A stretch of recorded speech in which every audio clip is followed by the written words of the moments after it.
ವೀಕ್ಷಕರ ನಮಸ್ಕಾರ. ಪ್ರಧಾನಿ ನರೇಂದ್ರ ಮೋದಿ ಅವರು ಕಳೆದ ವಾರ ಅಂದ್ರೆ ತೆಲಂಗಾಣಕ್ಕೆ ಭೇಟಿ ನೀಡಿದ್ದ ವೇಳೆ ಸಪ್ತ ಸೂತ್ರದ 7 ಸಲಹೆಗಳನ್ನು ದೇಶದ ಜನತೆಗೆ ಕೊಟ್ಟರು. ನೋಡಿ, ಸ್ವೀಕರಿಸುವುದು ಮತ್ತು ಬಿಡುವುದು ನಿಮಗೆ ಬಿಟ್ಟಿದ್ದು. ಆದರೆ ಪ್ರಧಾನಿ ನರೇಂದ್ರ ಮೋದಿ ಅವರು ನೀಡಿದಂತಹ ಒಂದು ಸಲಹೆಗಳೇನಿದಾವಲ್ಲ, ಈ 7 ಸಲಹೆಗಳು ಕೂಡ ದೇಶದ ಆರ್ಥಿಕ ಭದ್ರತೆಗೆ, ದೇಶದ ಆರ್ಥಿಕ ಸ್ಥಿರತೆಗೆ ಬಹುದೊಡ್ಡ ಬುನಾದಿಯಾಗಲಿವೆ.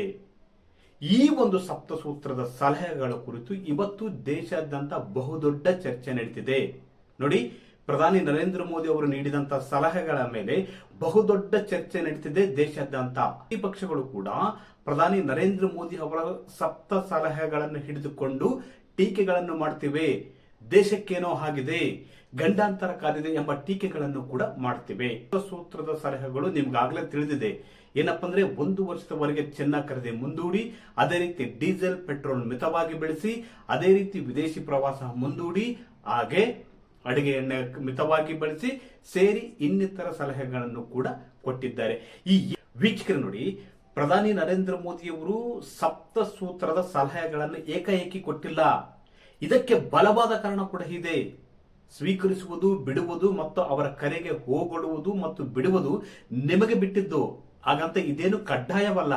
ಆದರೆ ಪ್ರಧಾನಿ ನರೇಂದ್ರ ಮೋದಿ ಅವರು ಇವತ್ತು ಇಂಥದ್ದೊಂದು ಸಲಹೆಗಳನ್ನು ಕೊಡುವುದಕ್ಕೆ ಪ್ರಬಲವಾದ ಕಾರಣಗಳಿವೆ.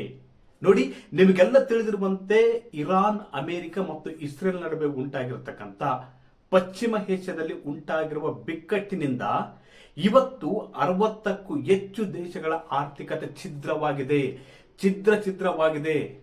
ಅಂದ್ರೆ ಆರ್ಮುಜ ಬಿಕ್ಕಟ್ಟು, ಇರಾನ್ ಮತ್ತು ಅಮೆರಿಕ ನಡುವೆ ಉಂಟಾಗಿರತಕ್ಕಂಥ ಸೇನಾ ಸಂಘರ್ಷದಿಂದ ಆರ್ಮುಜ ಬಿಕ್ಕಟ್ಟು ಉಂಟಾಗಿದೆ. ಈ ಬಿಕ್ಕಟ್ಟಿನಿಂದಾಗಿ ಜಗತ್ತಿನಾದ್ಯಂತ ತೈಲ ಬಿಕ್ಕಟ್ಟು ಸೃಷ್ಟಿಯಾಗಿದೆ. ಇದರಿಂದಾಗಿ ಬಹುತೇಕ ದೇಶಗಳ 60ಕ್ಕೂ ಹೆಚ್ಚು ದೇಶಗಳ ಆರ್ಥಿಕತೆಗೆ ಬಹುದೊಡ್ಡ ಹೊಡೆತ ಬಿದ್ದಿದೆ. ನೋಡಿ, ಅಲ್ಲಿ ಗ್ಯಾಸ್ ಸಪ್ಲೈ ನಿಂತು ಹೋಗಿದೆ, ಪೆಟ್ರೋಲ್ ಡೀಸೆಲ್ ಸಪ್ಲೈ ನಿಂತು ಹೋಗಿದೆ ಮತ್ತು ಇನ್ನಿತರ ರಫ್ತು ಆಮದಾಗುವಂತಹ ವಸ್ತುಗಳು ಕೂಡ ಬಂದ್ ಆಗಿವೆ. ಕಾರಣ ಇರಾನ್ ಆರ್ಮುಜ ಜಲಸಂಧಿಯನ್ನು ಬಂದ್ ಮಾಡಿರುವುದು ಮತ್ತು ಆರ್ಮುಜ ಜಲಸಂಧಿ ಮೇಲೆ ಅಮೆರಿಕ ದಿಗ್ಬಂಧನ ವಿಧಿಸಿರುವುದು. ಈ ಒಂದು ದಿಗ್ಬಂಧನದಿಂದಾಗಿ ಬಹುತೇಕ ರಾಷ್ಟ್ರಗಳ ಆರ್ಥಿಕತೆಗೆ ಬಹುದೊಡ್ಡ ಹೊಡೆತ ಬಿದ್ದಿದೆ. ನೋಡಿ, ಒಂದು ಮಾಧ್ಯಮದ ಪ್ರಕಾರ, ಒಂದು ಮಾಧ್ಯಮ ವರದಿ ಮಾಡಿದ ಅದೇನಪ್ಪ ಅಂದ್ರೆ, ಆರ್ಮುಜಾ ಬಿಕ್ಕಟ್ಟಿನಿಂದ ಅಮೆರಿಕ, ಇರಾನ್ ಮತ್ತು ಇಸ್ರೇಲ್ ನಡುವೆ ಉಂಟಾಗಿರತಕ್ಕಂಥ ಬಿಕ್ಕಟ್ಟಿನಿಂದ 60ಕ್ಕೂ ಹೆಚ್ಚು ದೇಶಗಳ ಆರ್ಥಿಕತೆ ಛಿದ್ರವಾಗಿದೆ ಅಂತ ಕೂಡ ಈ ರಿಪೋರ್ಟ್ ಹೇಳುತ್ತೆ. ಅಷ್ಟೇ ಅಲ್ಲ, 4.50 ಕೋಟಿ ಜನರು ಈ ಸಂಘರ್ಷದಿಂದ ಕಡು ಬಡತನಕ್ಕೆ ಸಿಲುಕಿದ್ದಾರೆ ಅಂತ ಕೂಡ ಒಂದು ರಿಪೋರ್ಟ್ ಹೇಳುತ್ತೆ. ನೋಡಿ, ಯಾಕಂದ್ರೆ ಬಹುತೇಕ ನಿಮ್ಗೆ ಗೊತ್ತಿರುವಂತೆ ತೈಲ ಮತ್ತು ಇಂಧನ ಗ್ಯಾಸ್ ಸಪ್ಲೈ ಆಗದಿದ್ರೆ ಬಹುತೇಕ ಉದ್ಯಮಗಳನ್ನು, ಹೋಟೆಲ್ ಉದ್ಯಮ ಸೇರಿ ಇನ್ನಿತರ ಉದ್ಯಮಗಳನ್ನು ನಂಬಿಕೊಂಡಂತ ಜನರು ಬಹುತೇಕ ಬೀದಿಗೆ ಬಂದಿದ್ದಾರೆ ಅಂತ ಕೂಡ ಈ ರಿಪೋರ್ಟ್ ಹೇಳುತ್ತೆ. ಅಷ್ಟೇ ಅಲ್ಲ, ಇರಾನ್ ಮತ್ತು ಅಮೆರಿಕ ನಡುವೆ ಉಂಟಾಗಿರ್ತಕ್ಕಂಥ ಬಿಕ್ಕಟ್ಟಿನಿಂದಾಗಿ 60 ದೇಶಗಳಿಗೆ ನೇರ ಸಂಘರ್ಷ ಪರಿಣಾಮ ಬೀರಿದೆ. ಅಷ್ಟೇ ಅಲ್ಲ, ಈ ಒಂದು ಸಂಘರ್ಷದಲ್ಲಿ 16 ರಾಷ್ಟ್ರಗಳು ಈ ಒಂದು ಸಂಘರ್ಷದಲ್ಲಿ ಭಾಗಿಯಾಗಿವೆ. ನೋಡಿ, ಪಶ್ಚಿಮ ಏಷ್ಯಾದ 16 ರಾಷ್ಟ್ರಗಳು ಈ ಒಂದು ಸಂಘರ್ಷದಲ್ಲಿ ಭಾಗಿಯಾಗಿರುವುದರಿಂದ ಬಹುತೇಕ ದೇಶಗಳು ವಿವಿಧ ಬಿಕ್ಕಟ್ಟಿನಿಂದ ಬಳಲುತ್ತಿವೆ. 87 ದೇಶಗಳ ಹಡಗುಗಳು ಅರ್ಮುಜಾ ಜಲಸಂಧಿಯಲ್ಲಿ ಬಂದಿಯಾಗಿವೆ. ನೋಡಿ, ಅರ್ಮುಜಾ ಜಲಸಂಧಿಯನ್ನು ಇರಾನ್ ಮುಚ್ಚಿಬಿಟ್ಟಿದೆ. ಅಷ್ಟೇ ಅಲ್ಲ, ಅಮೆರಿಕ ಈ ಒಂದು ಜಲಸಂಧಿಗೆ ದಿಗ್ಬಂಧನ ವಿಧಿಸಿದೆ. ಇದರಿಂದಾಗಿ ಸಾವಿರಾರು ಹಡಗುಗಳು ಈ ಒಂದು ಜಲಸಂಧಿಯಲ್ಲಿ ನಿಂತು ಬಿಟ್ಟಿವೆ. ಇದರಿಂದ ಸಂಘರ್ಷದ ಪರಿಣಾಮ 87 ದೇಶಗಳ ಹಡಗುಗಳು ನಿಂತಲ್ಲೇ ನಿಂತು ಬಿಟ್ಟಿವೆ. ಹೀಗಾಗಿ ಆಯಾ ದೇಶಗಳಿಗೆ ಪೆಟ್ರೋಲ್, ಡೀಸೆಲ್, ಇಂಧನ, ತೈಲ ಎಲ್ಲಾ ರೀತಿಯ ಸಾಗಣೆ ಕೂಡ ಬಂದ್ ಆಗಿರುವುದರಿಂದ ಬಹುತೇಕ ಆಯಾ ದೇಶಗಳಲ್ಲಿ ಬೆಲೆ ಏರಿಕೆ ಗಗನಕ್ಕೆ ಮುಟ್ಟಿದೆ. ಇದರಿಂದಾಗಿ ಜನರು ಹಾಹಾಕಾರ ಎದುರಿಸುತ್ತಿದ್ದಾರೆ ಎಂಬ ವರದಿ ಕೂಡ ಹೇಳ್ತಿದೆ. ನೋಡಿ, ಬಹುತೇಕ ಪ್ರಧಾನಿ ನರೇಂದ್ರ ಮೋದಿ ಅವರು ಇಂಥದ್ದೊಂದು ಸಲಹೆ ಯಾಕೆ ಕೊಟ್ಟಿದ್ದಾರೆ ಅನ್ನೋದಕ್ಕೆ ಇವೇ ಕೂಡ ಬಲವಾದ ಕಾರಣ. ಅಷ್ಟೇ ಅಲ್ಲ, ಇನ್ನೊಂದಷ್ಟು ಕೂಡ ನಾನು ಮಾಹಿತಿ ಹೇಳ್ತೀನಿ. ಅದೇನಪ್ಪ ಅಂದ್ರೆ, ಯಾವ್ಯಾವ ದೇಶಗಳಲ್ಲಿ ಎಷ್ಟೆಷ್ಟು ದರ ಹೆಚ್ಚಳವಾಗಿದೆ, ಹಣದುಬ್ಬರ ಜಾಸ್ತಿ ಆಗಿದೆ ಎಂಬುದು ಕೂಡ ನಾನು ಒಂದಷ್ಟು ಮಾಹಿತಿ ನೀಡ್ತೀನಿ. ನೋಡಿ, ಬಹುತೇಕ ಭಾರತದಲ್ಲಿ ಮೊನ್ನೆಯಷ್ಟೇ ಪೆಟ್ರೋಲ್ ಮತ್ತು ಡೀಸೆಲ್ ಮೇಲೆ ₹3 ಹೆಚ್ಚಾಗಿದೆ. ಆದರೆ ತಿಂಗಳ ಹಿಂದೆಯೇ ಹಲವು ದೇಶಗಳಲ್ಲಿ ಪೆಟ್ರೋಲ್ ಮತ್ತು ಡೀಸೆಲ್ ಬೆಲೆ ಗಗನಕ್ಕೇರಿದೆ. ಅದೇ ರೀತಿ ಅಗತ್ಯ ವಸ್ತುಗಳ ಬೆಲೆ ಕೂಡ ಗಗನಕ್ಕೇರಿದೆ. ಇಲ್ಲಿ ಒಂದಷ್ಟು ನಾನು ಮಾಹಿತಿ ಕೊಡ್ತೀನಿ, ಕೆಲ ದೇಶಗಳ ಮಾಹಿತಿ ಕೊಡ್ತೀನಿ ನೋಡಿ. ಜರ್ಮನಿಯಲ್ಲಿ 16.5ರಷ್ಟು ಪೆಟ್ರೋಲ್ ಮತ್ತು ಡೀಸೆಲ್ ಬೆಲೆ ಹೆಚ್ಚಳವಾಗಿದೆ. ಅದೇ ರೀತಿ ಜಪಾನ್ನಲ್ಲಿ 19.6ರಷ್ಟು ಪೆಟ್ರೋಲ್ ಡೀಸೆಲ್ ಹೆಚ್ಚಳವಾಗಿದೆ. ಅದೇ ರೀತಿ ಚೀನಾದಲ್ಲೂ ಕೂಡ 23.2ರಷ್ಟು ಪೆಟ್ರೋಲ್ ದರ ಹೆಚ್ಚಳವಾಗಿದೆ. ಕೆನಡಾದಲ್ಲಿ 25, ಅಮೆರಿಕದಲ್ಲಿ 30.2, ಅದೇ ರೀತಿ ಶ್ರೀಲಂಕಾದಲ್ಲಿ 33.8, ಅದೇ ರೀತಿ ಆಸ್ಟ್ರೇಲಿಯಾದಲ್ಲಿ 42.2ರಷ್ಟು ಪೆಟ್ರೋಲ್ ದರ ಹೆಚ್ಚಳವಾಗಿದೆ. ಇದರಿಂದಾಗಿ ಅಲ್ಲಿ ಅಗತ್ಯ ವಸ್ತುಗಳ ಬೆಲೆ ಕೂಡ ಹೆಚ್ಚಳವಾಗಿದೆ. ಅದೇ ರೀತಿ ಹಣದುಬ್ಬರ ಹೆಚ್ಚಳವಾಗುವ ಮೂಲಕ ಅಲ್ಲಿನ ಬಡ ಜನರಿಗೆ, ಆ ದೇಶದ ಜನರಿಗೆ ಆರ್ಥಿಕ ಹೊರೆಯಾಗಿ ಮಾರ್ಪಟ್ಟಿದೆ. ಅಮೆರಿಕ, ಇರಾನ್ ಮತ್ತು ಇಸ್ರೇಲ್ ನಡುವೆ ಉಂಟಾಗಿರ್ತಕ್ಕಂಥ ಬಿಕ್ಕಟ್ಟು ಮತ್ತು ಒಂದು ಸೇನಾ ಸಂಘರ್ಷದಿಂದ ಅಷ್ಟೇ ಅಲ್ಲ, ಇನ್ನೊಂದಷ್ಟು ನಿಮ್ಗೆ ಮಾಹಿತಿ ನೀಡ್ತೀನಿ. ಏನಪ್ಪಾ ಅಂದ್ರೆ, ಈಗಾಗಲೇ ಯಾವ್ಯಾವ ದೇಶಗಳಲ್ಲಿ ಒಂದಷ್ಟು ವರ್ಕ್ ಫ್ರಮ್ ಹೋಮ್ ಅನ್ನು ಕೂಡ ಘೋಷಣೆ ಮಾಡಲಾಗಿದೆ. ಅದಕ್ಕೆ ಕಾರಣ ಏನಪ್ಪಾ ಅಂದ್ರೆ, ಹಾರ್ಮುಜ ಜಲಸಂಧಿಯಲ್ಲಿ ಉಂಟಾಗಿರ್ತಕ್ಕಂಥ ಬಿಕ್ಕಟ್ಟು ಮತ್ತೆ ಇರಾನ್ ಮತ್ತು ಅಮೆರಿಕ ನಡುವೆ ನಡೀತಿರ್ತಕ್ಕಂಥ ಸೇನಾ ಸಂಘರ್ಷ. ಈ ಒಂದು ಸಂಘರ್ಷ ಇದೆಯಲ್ಲ, ಜಗತ್ತಿನ ಹಲವು ದೇಶಗಳನ್ನು ಆರ್ಥಿಕವಾಗಿ ಕುಗ್ಗುವಂತೆ ಮಾಡಿದೆ. ನೋಡಿ, ಫಿಲಿಪೈನ್ಸ್ ನಲ್ಲಿ ವಾರಕ್ಕೆ 4 ದಿನ ಕೆಲಸ. ಅದೇ ರೀತಿ ಶ್ರೀಲಂಕಾದಲ್ಲಿ ಕೂಡ ವಾರಕ್ಕೆ 4 ದಿನ ಕೆಲಸ. ಅದೇ ರೀತಿ ಥೈಲ್ಯಾಂಡ್ ನಲ್ಲೂ ಕೂಡ ಪರಿಸ್ಥಿತಿ ಬಿಗಡಾಯಿಸಿ ಬಿಟ್ಟಿದೆ. ಅಂದ್ರೆ ವರ್ಕ್ ಫ್ರಮ್ ಹೋಮ್ ಅಲ್ಲಿ ಕಡ್ಡಾಯವಾಗಿದೆ. ಅದೇ ರೀತಿ ಬಾಂಗ್ಲಾದೇಶ ಕೂಡ ಈ ಒಂದು ಬಿಕ್ಕಟ್ಟಿನಿಂದ ತತ್ತರಿಸಿ ಹೋಗಿದೆ. ನೋಡಿ, ಬಹುತೇಕ ಹರ್ಮುಜ ಜಲಸಂಧಿ ಮೇಲೆ ಅವಲಂಬಿತವಾಗಿರ್ತಕ್ಕಂಥ ಬಾಂಗ್ಲಾದೇಶ ಅಕ್ಷರಶಃ ತತ್ತರಿಸಿ ಹೋಗಿದೆ.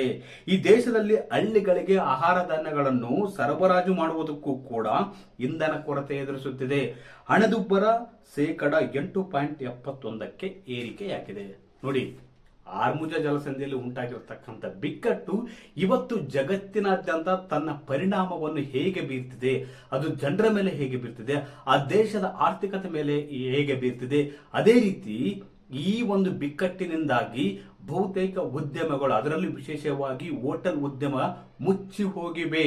ಇದರಿಂದಾಗಿ ಕಡಬಡವರಾಗ್ತಿದ್ದಾರೆ ಅಂತ ಕೂಡ ಈ ವರದಿ ಹೇಳುತ್ತಿದೆ. ನೋಡಿ, ಪ್ರಧಾನಿ ನರೇಂದ್ರ ಮೋದಿ ಅವರು ಏಕಾಏಕಿ ಸಪ್ತಸೂತ್ರದ ಸಲಹೆಗಳನ್ನು ಕೊಡಲಿಲ್ಲ. ನೋಡಿದ್ರಲ್ಲ, ಈ ಪಾಯಿಂಟ್ಗಳನ್ನು ನೋಡಿದ್ರಲ್ಲ, ಈ ಮಾಹಿತಿಯನ್ನು ನೋಡಿದ್ರಲ್ಲ, ಜಗತ್ತಿನಾದ್ಯಂತ ಹಾರ್ಮುಜ ಬಿಕ್ಕಟ್ಟು ಸೃಷ್ಟಿಸಿರುವ ಪರಿಣಾಮ ಹೆಂಗಿದೆ ಅಂತ ನೋಡಿದ್ರಲ್ಲ. ಈ ಹಿನ್ನೆಲೆಯನ್ನು ಇಟ್ಟುಕೊಂಡು ಈ ಗಂಭೀರವಾದ ಪರಿಣಾಮಗಳನ್ನು ಮನಗೊಂಡು ಪ್ರಧಾನಿ ನರೇಂದ್ರ ಮೋದಿ ಅವರು ಭವಿಷ್ಯದಲ್ಲಿ ಬೀರಬಹುದಾದ ಪರಿಣಾಮಗಳನ್ನು ಎದುರಿಸುವ ನಿಟ್ಟಿನಲ್ಲಿ ಇಂಥದ್ದೊಂದು ಸಲಹೆಗಳನ್ನು ನೀಡಿದ್ದಾರೆ. ನೋಡಿ, ನಮ್ಮ ದೇಶಕ್ಕೂ ಶೀಘ್ರವಾಗಿ ಬರುವ ಸಾಧ್ಯತೆ ಕೂಡ ಇದೆ. ಯಾಕಂದ್ರೆ ಹಾರ್ಮುಜ ಬಿಕ್ಕಟ್ಟು ಹಾಗೆ ಮುಂದುವರೆದ್ರೆ ದರ ಹೆಚ್ಚಳ ಕೂಡ ಆಗುವ ಸಾಧ್ಯತೆ ಹೆಚ್ಚಿದೆ. ಈಗಾಗಲೇ ಒಂದು ₹3 ಅಂತೂ ಮಾಡಿದ್ದಾರೆ.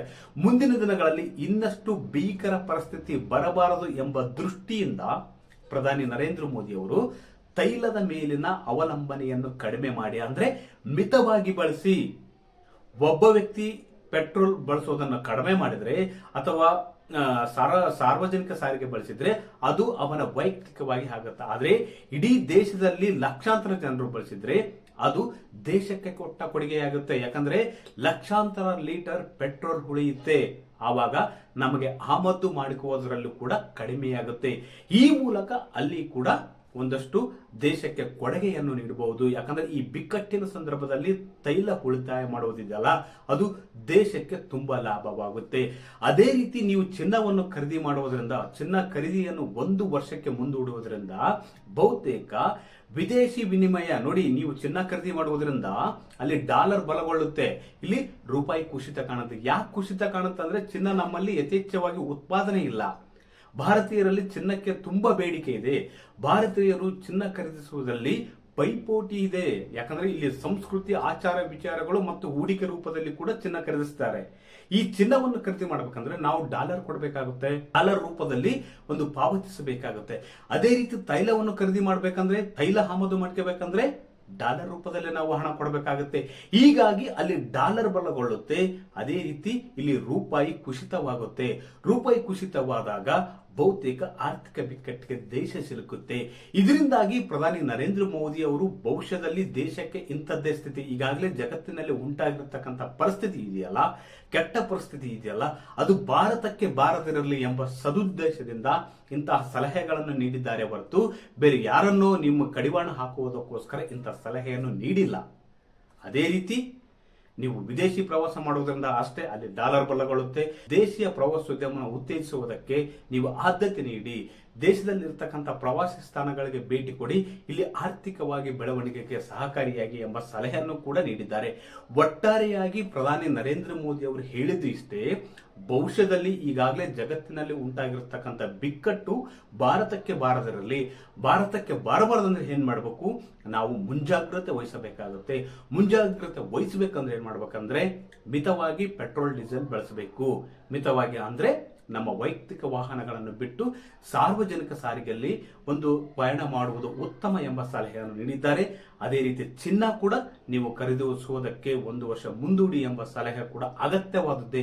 ಬಹುತೇಕ ಪ್ರಧಾನಿ ನರೇಂದ್ರ ಮೋದಿ ಅವರು ನೀಡಿದಂತ ಸಪ್ತ ಸೂತ್ರದ ಸಲಹೆಗಳು ದೇಶದ ಹಿತದೃಷ್ಟಿಯಿಂದ, ಜಗತ್ತು ಇವತ್ತು ಆರ್ಥಿಕ ಬಿಕ್ಕಟ್ಟಿನಿಂದ ಬಳಲುತ್ತಿರುವಾಗ ಭಾರತ ಕೂಡ ಅಂತಹ ಬಿಕ್ಕಟ್ಟಿಗೆ ಸಿಲುಕದಿರಲಿ ಎಂಬ ಮುಂದಾಲೋಚನೆಯಿಂದ ಪ್ರಧಾನಿ ನರೇಂದ್ರ ಮೋದಿ ಅವರು ಇಂಥ ಸಲಹೆ ನೀಡಿದ್ದಾರೆ. ನೋಡಿ, ಯಾವತ್ತು ಸರ್ಕಾರದ ನೀತಿಗಳು ಮಾತ್ರ ದೇಶವನ್ನು ಬಲಗೊಳಿಸುವುದಿಲ್ಲ, ಬದಲಿಗೆ ಆ ದೇಶದ ಜನರು ಇಂಥದ್ದೊಂದು ನೀತಿ, ನಿಯಮ ಮತ್ತು ಕಡಿವಾಣ ನಿಯಂತ್ರಣಗಳನ್ನು ಹಾಕಿಕೊಂಡಾಗ ಮಾತ್ರ ಅದು ಬಲಿಷ್ಠ ದೇಶವಾಗುವುದಕ್ಕೆ ಪೂರಕವಾಗುತ್ತೆ. ಅದೇ ರೀತಿ ಬಲಿಷ್ಠ ಸಮಾಜ, ಬಲಿಷ್ಠ ದೇಶವನ್ನು ನಿರ್ಮಾಣ ಮಾಡುವುದಕ್ಕೆ ಸಾಧ್ಯವಾಗುತ್ತೆ. ಅದೇ ರೀತಿ ಪ್ರಧಾನಿ ನರೇಂದ್ರ ಮೋದಿ ಅವರು ಕೊಟ್ಟಂತಹ ಈ ಸಲಹೆಗಳು ಬಲಿಷ್ಠ ಭಾರತಕ್ಕಾಗಿ ಹೊರತು ಯಾರಿಗೂ ಕಡಿವಾಣ ಹಾಕಬೇಕಂತ ಅಲ್ಲ. ಅದೇ ರೀತಿ ಭಾರತಕ್ಕೆ ಬಿಕ್ಕಟ್ಟು ಬಾರದಿರಲಿ ಎಂಬ ಅವರ ಉದ್ದೇಶವೇ ಹೊರತು ಬೇರೆ ಯಾರೋ ಮೇಲೆ ಒಂದು ಕಡಿವಾಣ ಹಾಕುವುದಕ್ಕಲ್ಲ ಎಂಬುದು ಕೂಡ ಪ್ರತಿಯೊಬ್ಬ ಭಾರತೀಯನು ಕೂಡ ಅರಿತುಕೊಳ್ಳಬೇಕಾಗಿದೆ. ವೀಕ್ಷಕರೇ, ಈ ಮಾಹಿತಿ ಇಷ್ಟವಾದಲ್ಲಿ ವಿಡಿಯೋ ಶೇರ್ ಮಾಡಿ, ಲೈಕ್ ಮಾಡಿ, ಕಮೆಂಟ್ ಮಾಡಿ.